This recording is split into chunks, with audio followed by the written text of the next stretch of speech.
Welcome back to the series Foundations of Computer Networks. We are at session 7, and up to this point, you would have done a fair bit of configuration in terms of setting up a network. In this particular lesson, we want to sort of bring everything together by doing a demonstration so that you can see how things work, especially when a router is involved. On the screen, I have a few commands that we are going to make use of as we progress. So right here in that little box are the commands that we are going to be making use of. So here's what we are going to do. We are going to set up a network that enables us to send packets or data from one network to another network. So let's grab our components. First of all, let us grab our router, and we drop our router on the interface, and then we're going to go for a switch. We're using the 2950 24-24, and we need two of those. And then we need a couple of PCs, so we need 3 of those. And that is the basic architecture of the network that we want to configure. In terms of the IP addresses which are going to be used, let me indicate what the network address is going to be. So over on this side, the left hand side, I'm going to use 192.168.10.0, and on the other side I'm going to use 192.168.20.0. And the implications here are that everything on the left hand side need to have a network address of 192.168.10, and all the devices on the right hand side need to have an IP address that starts with 192.168.20. So please bear that in mind. So where do we begin? We have our devices. Well, we want to begin by connecting the devices, and remember, we are using Ethernet standard, which means that we are using our copper cables. We want to now connect our PCs to the switch, and remember, in order to do that, we need to make use of straight through cables, simply because these devices belong to different families. So let's grab the cable, connect it to the Ethernet port of PC1, and let's also connect that to port 1 of the switch. We're going to do something similar for PC2. So we're dropping that on port 2. And I'm just going to label these PCs, so moving forward you know exactly which PC we're talking about. So this PC is going to be PC1. I'm going to call the one beside the PC2. And for convenience, I'm going to call the one over on the other side, over on the other network, PC3. So for simplicity, I have placed PC1 on port 1 of the switch. I have placed PC2 on port 2 of the switch. And I'm going to place PC3 on port 3 of the switch on the other side. So we're grabbing a straight through cable, and we're attaching it to port 3. See the 3 at the end? So that's port 3. Good. Now, what's our next step? Well, the next step is to connect the switches to the router. Now remember, the router and the switch are also in different families, so once again we are going to make use of a straight through cable. Now I'm going to use port 24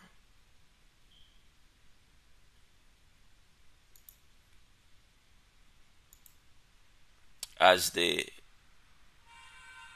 point of contact, as the port that I'm using, and I'm going to attach that to the fast Ethernet port 0, so the 0 at the end of the router. And I'm going to do a similar thing to the switch on the other side, connecting it to port 24. And then I'm going to connect it to fast Ethernet 1 on the router. Please note by the diagram we are saying that there is some connectivity issue because of the red triangle. And we will address that in a moment. But before we do, I want us to start putting some IP addresses on these devices. So let's start with PC1. Go to desktop, we go to IP configuration. And what I'm going to do is I'm going to use the number of the PC as the host number.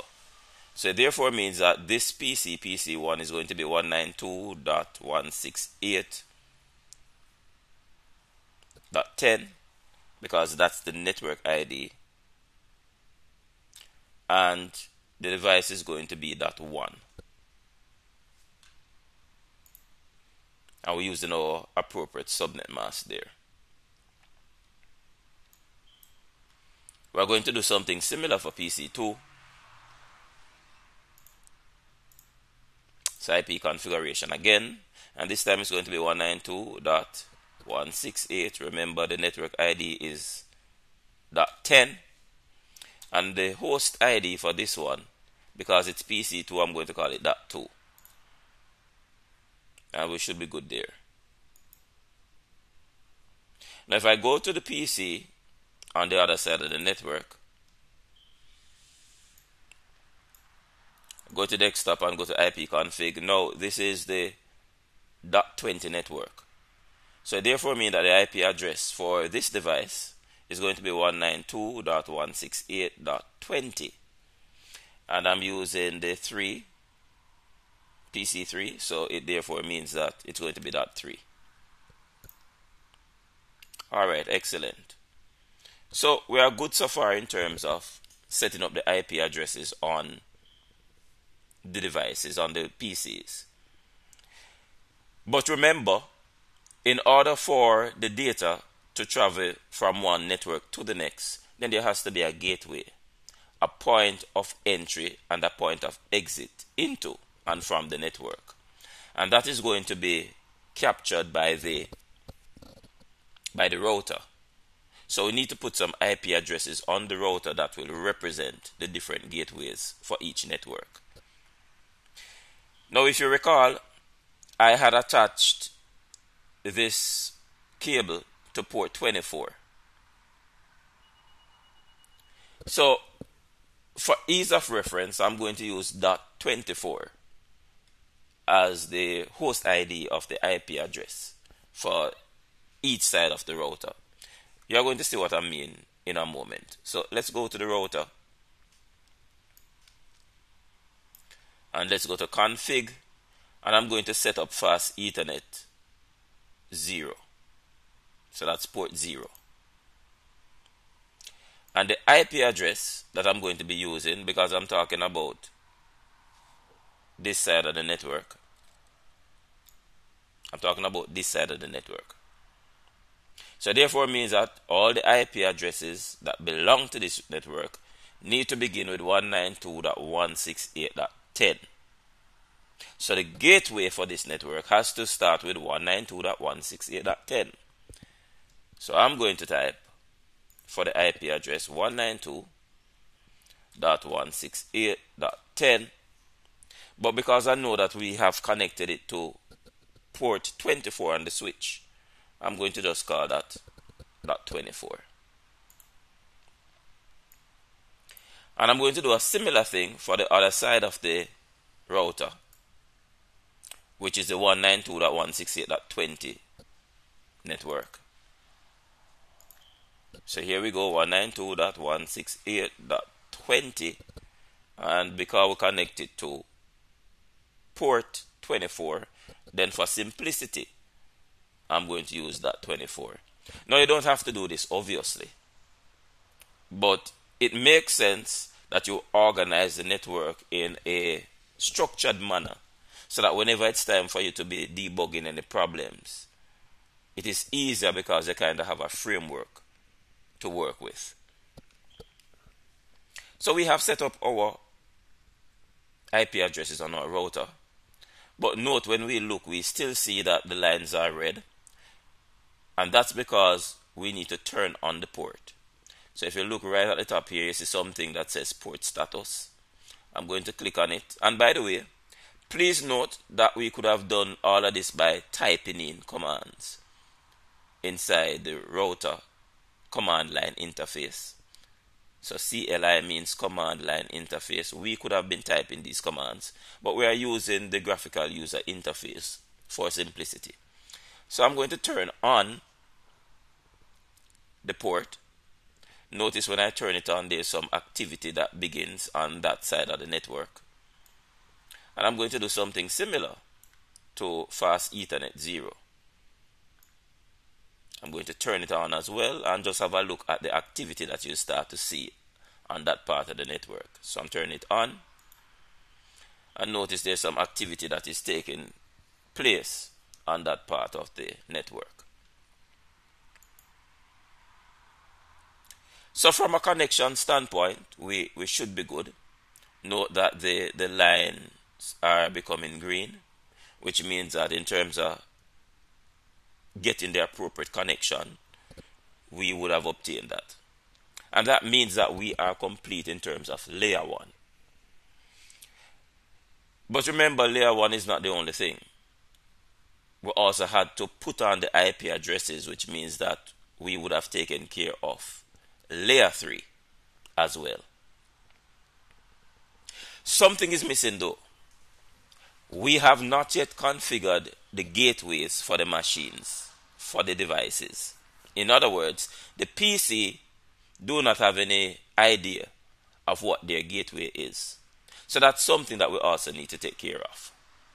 So let's go back to PC 1 and let's put in the gateway.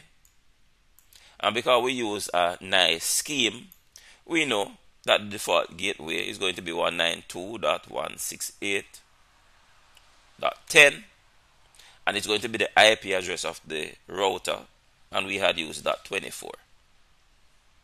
So that's the gateway for PC 1. Let's set up the gateway for PC 2.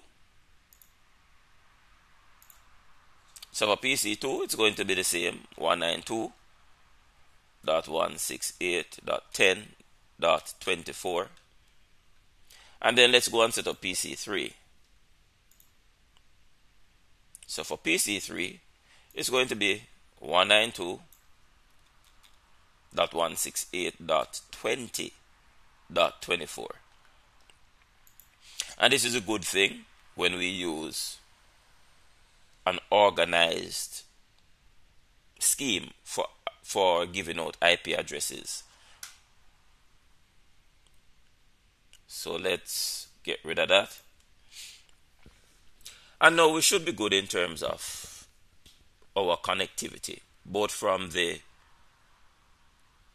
layer 1 perspective and also from the layer 3 perspective.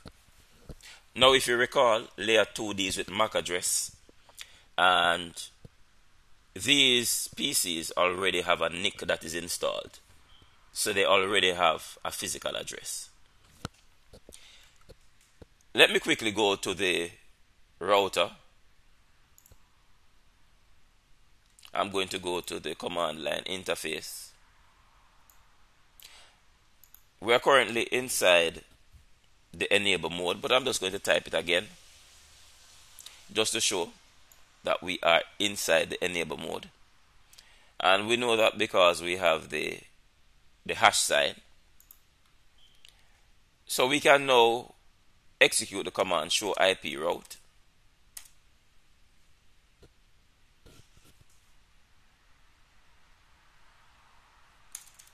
Alright, so let's go again, show IP route.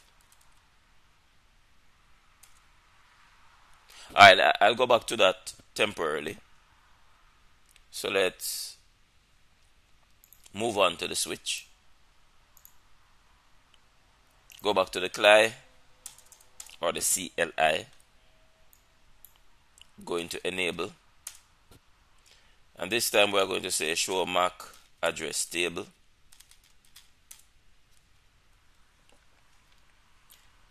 And we are seeing that we have some information inside the MAC address table. In fact, let's see what it is saying. It is saying that we know that there is something that is connected to port 24, and whatever is connected to port 24 has a MAC address looking like this. Now it's good that we know that something is connected to port 24, because remember, port 24 is actually the gateway out of this network. So let's have a look at at the switch on the other side. Command line interface, enable, and then let us show MAC address table.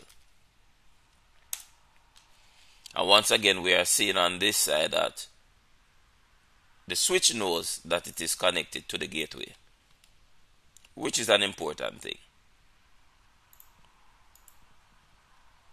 Let's have a look at PC1. We are going to the command prompt, and we want to see what is in the ARP cache. So that's ARP-A, and it says that no entries are found. And it's important that we take note of this, because we are going to be executing some commands and then re-looking at the ARP cache. The important thing here is that all of the PCs currently have nothing inside of the ARP cache. In other words, what does ARP do? ARP is what links an IP address to a MAC address. And so right now, I'm at PC3. PC3 is saying that it has no idea of any of the MAC addresses which are presently located on the network. Let me go to PC1. That's where I want it to be.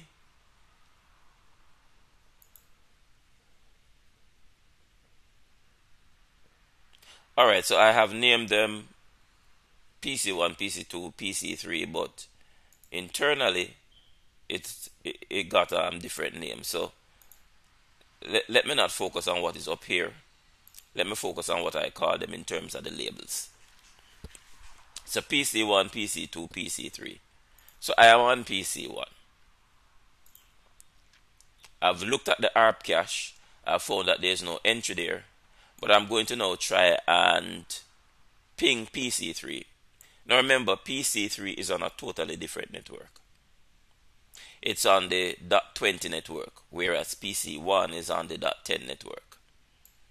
So I have to do a ping. And the ping is going to be 192.168.20. And remember, we said that for the host ID, we simply use the number associated with the PC. So we know that this is .3. And we issue the command. The packet is being sent. We realize that the first packet did not reach. It timed out. But the other packets reached successfully. And this is the typical process whenever we are communicating over the network for the first time. So if we redo a ping, then this time you should realize that we are getting all 4 packets being sent and received. Let's have a look back at the ARP. So we are looking back at the ARP cache, and we now see that there is some entry inside of it. In other words, there's a MAC address, and it is telling us that the MAC address that we're interested in is the MAC address that is associated with the IP address 192.168.10.24. Remember, that IP address is the IP address of the router for the .10 network. And this is important, because what it is saying here is that PC1 now knows that whenever it needs to send data over the network to another network, then it must send that packet to 192.168.10.24, which happens to be the gateway of its network. So that's an important thing. Let's do another ping. This time we are going to ping something that is inside of the network. So let me just make some space, and then we are going to ping 192.168.10, pinging PC2, which is on the same network, and the host ID is going to be .2. So we are pinging, we are receiving responses, and let us now have a look back at the ARP cache. And now note, for PC1, we now have another entry. It now tells us that the MAC address for PC2, which happens to have the IP address of 192.168.10.2, we have found that MAC address. So what do we know for sure? We know that ARP, the Address Resolution Protocol, is the protocol that allows us to map IP addresses back to physical addresses. Or, to put it another way, it maps IP addresses back to the MAC addresses. Remember, the MAC addresses are static, they won't change. However, the IP address that is assigned to a device can change. So there has to be a way for the network to know which IP address currently maps to what physical address. And the Address Resolution Protocol takes care of that. If I jump to PC2, go to the command line prompt, and we do a ARP, an ARP request, then note that PC2 also has some information in its cache, in its ARP cache. And the information that it has there tells it the MAC address of PC1. Remember, PC1 IP address is 192.168.10.1, and because they had communicated, then it means that the ARP address of PC2 would also have been updated. Let's have a look at PC3. Command prompt, ARP-A. And when we have a look at this, we are seeing that PC3 had communicated with something that is outside of its network. How can we say that for sure? Because when we look in the ARP address, we realize that the IP address there is 192.168.20.24, which happens to be the gateway for the .20 network. So far, things are going according to plan. Let's now have a look at the switch. So we are back at the switch, and this is the first switch. The switch for the 192.168.10 network. And let's show MAC address table.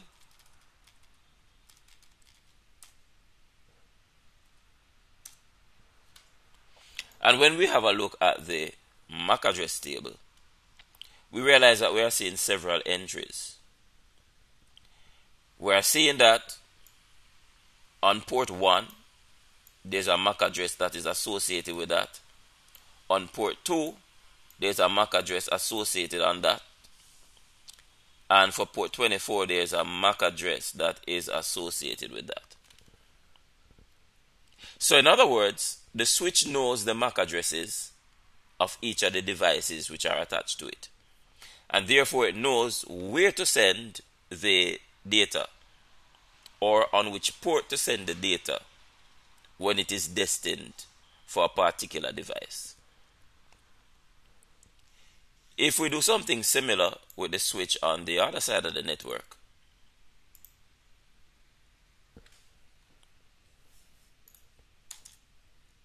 so we're going to show MAC address table.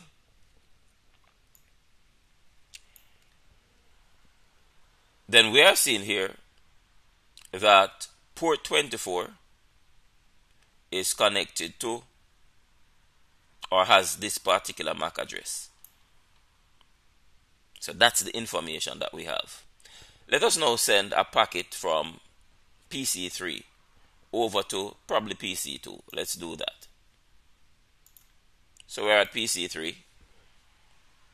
Command prompt. We're going to ping 192.168.10 because we want to target PC2. PC2 is on the .10 network, and we say .2. We hit enter, and we are waiting for the network to wake up. So the first request timed out, the rest of them went through. If we have a look back at the ARP cache, nothing seems to have changed, which makes sense because remember, this PC3 is sending something over the network. It's not sending something on the network. Matter of fact, there's only one device that is on this particular switch or this network. So it therefore means that every packet that it's sending, it has to be sending it outside of the network. And therefore, it needs to be making use of the gateway. Now remember, we have tried to speak to PC2. So let's run to PC2. Command prompt. Let's do the ARP. And now we have one more entry being added. The first entry that we had was there because PC2 was talking to PC1. So therefore, it needed to know what MAC address is associated with PC1's IP address, which happens to be that. Now it has communicated with something from another network, and that's why we are now seeing this IP address, because this is the IP address of the 192.168.10 network in terms of the gateway. So 192.168.10.24 is the gateway for the 192.168.10 network. So we can say that PC2 had communicated with some device that is outside of its network.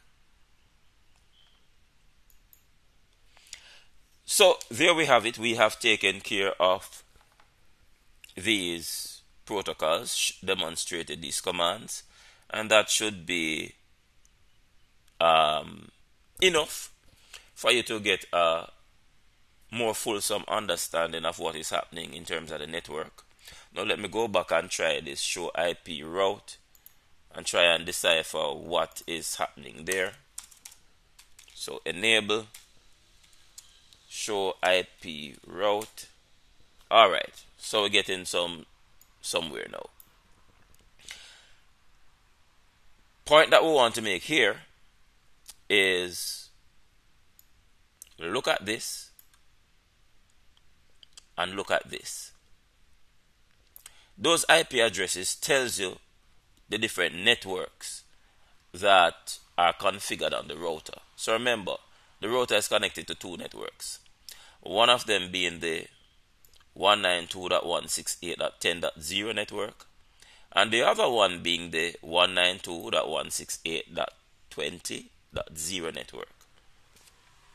It also tells you which ports those networks are connected to. So we are connected to port 0 and to port 1 respectively.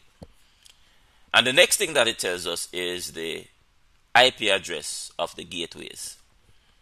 So for the .10 network, the IP address of the gateway is 192.168.10.24, as was demonstrated. And for the .20 network, the IP address of the gateway is 192.168.20.24, as was demonstrated. And I think that brings us to the end of the session. So take care, and we'll be in touch.